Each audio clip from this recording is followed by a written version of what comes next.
সুন্দরবনে নদী খালবিলের শেষ নেই, আর এই নদী খালবিলগুলি এখানকার মানুষের উপার্জনের অন্যতম উৎস।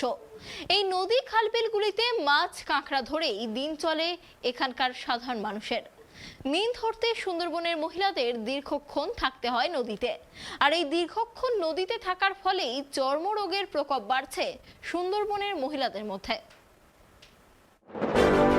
সুন্দরবনে রয়েছে বিশ্বের সর্ববৃহৎ একক ম্যানগ্রোভ অরণ্যভূমি অঞ্চল, আর যে অরণ্যভূমি অঞ্চলে রয়্যাল বেঙ্গল টাইগারের অগাধ বিচরণ ভূমি। নদী খাল খাঁড়িগুলিতে রয়েছে কুমির সহ বিভিন্ন প্রজাতির জলজ প্রাণী। স্বামীরা যখন জঙ্গলে বা নদীতে মাছ ধরতে যান সংসার সামলে, বাড়ির বধূরা তখন রায়মঙ্গল নদীতে যান মিন সংগ্রহে।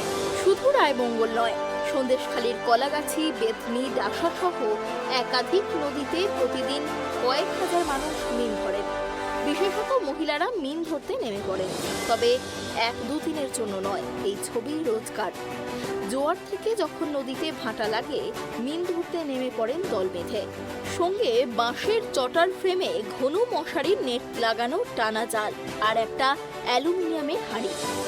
নদীতে কুমির বা কোমটের ভয় থাকে, কিন্তু সংসারে ভাটা পড়তে দেয়া যাবে না, যার জন্যই নদীর ভাটা শুরু থেকে জোয়ার পর্যন্ত টানা জলে থেকে চলে মিন সংগ্রহ। জোয়ার এলে আবার উঠে পড়া, আবার ভাটা শুরু হলে নদীতে নামা। তবে দীর্ঘদিন ধরে একইভাবে দীর্ঘ সময় টানা জলে থাকার জন্য সুন্দরবনের মহিলারা একাধিক রোগের শিকার। দিনে নদীর নোনা জলে 6-7 ঘন্টা করে থাকার ফলে বাড়ছে চর্মরোগ থেকে শুরু করে বিভিন্ন রোগ। অঙ্গ প্রত্যঙ্গে দেখা দিচ্ছে বিভিন্ন ধরনের চর্মরোগ। আপনারা নদীতে কি করেন?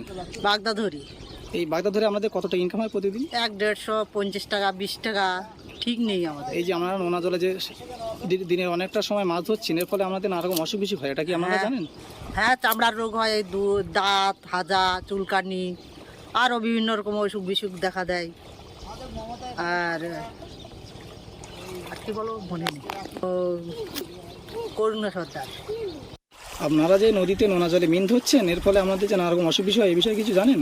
তা হয়তো অনেকে হয়, ঘামাচি মতন হয়, দাঁতের মতন হয়। আর এই আবার জাল না টানলে আমাদের সমস্যা, খাওয়া হয় না, হাট বাজার হয় না। এই আর ভালো। আপনারা যে প্রতিদিন নদীতে মিন ধরেন দীর্ঘ সময় ধরে নোনা জলে, তার ফলে কি আমাদের কোনো রকম অসুখ বিসুখ হয়?